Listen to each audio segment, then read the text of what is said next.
What's up, interwebs? It's me, XoXo, and I'm going to give you some beginner's tips for Conan Exile. Or as you may have come to know it, that game where you can finally realistically teabag someone. Let's get started. First thing you're going to want to do is spawn. Notice that, as a human, you have some things that need your constant attention. Health, which can be lost in a number of ways, namely by being attacked by these micro-peened beauties.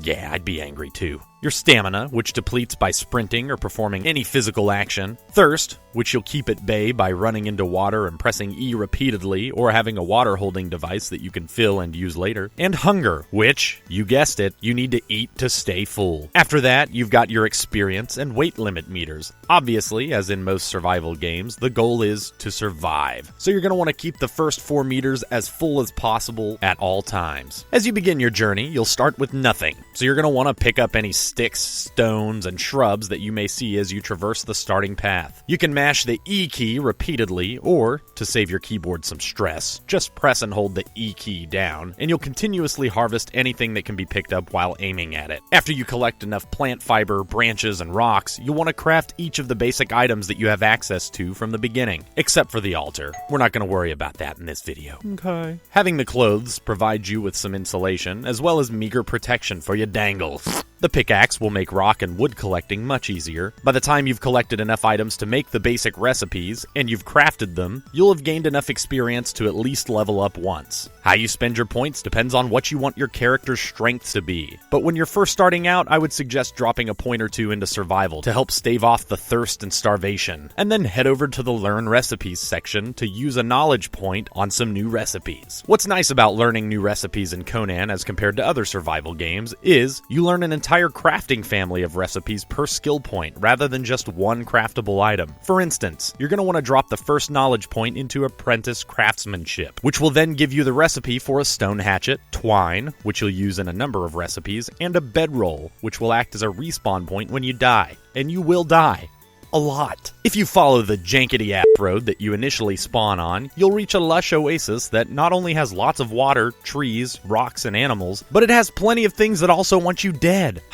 I know, man. Don't take it out on me. After you continue to defend yourself from the rage peens and harvest more supplies, you'll continue to level up. I would suggest spending your next knowledge point on Apprentice Stonemason, which will enable you to build a cozy safe zone that, at this early stage of the game, will be a lifesaver. Getting chased by naked exiles? Get in the hut! Attacked by a roided out sea turtle? Hut! After you rinse and repeat and level up some more, you're going to want to learn how to craft the campfire. And when you get to this point, basic survival in the Oasis becomes much easier, especially in PvE or single-player environments, although the same principles can be used in multiplayer. I say this because you're going to get attacked by the rage peens a lot, and after you happily murder them, you can use your axe or pickaxe to harvest them. You'll get a number of random items, the most important of which is feral flesh. Feral flesh can be dropped in the campfire, along with some of that plentiful wood you've been collecting, and then activated to make shredded roast, which is a food that fills your hunger meter by a decent amount without any negative repercussions. Since the rage peens spawn so frequently and are easy to dispatch, this makes a near infinite food source that's easy to acquire. As far as water goes, if you run into the Oasis, you can't miss the giant river running through it. When you're in the water, and or aiming at it in close proximity, you can press E to drink as much as you want. If you have a water skin, you can put it in your hotbar and press the corresponding number to fill it, and then use it to drink later, now, whenever. Before I leave you with some closing tips, I do want to point out this game is not perfect, and no one should expect it to be.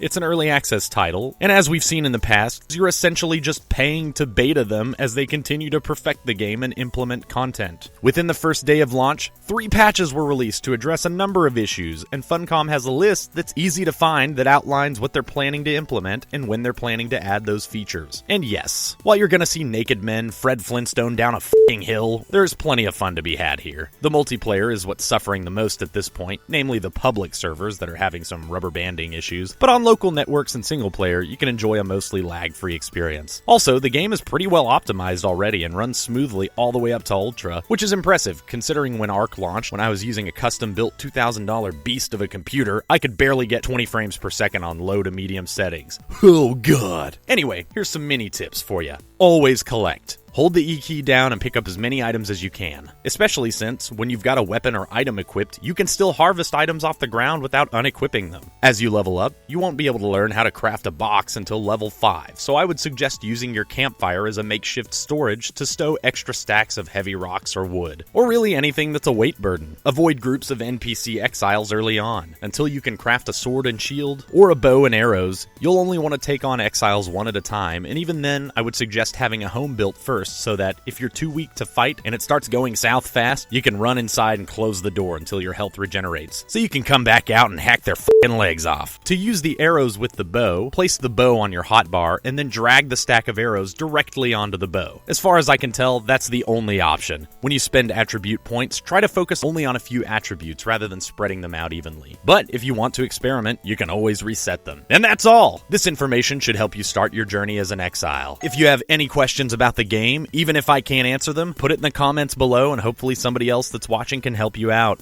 You guys are amazing as always. I'll see you next time. Later!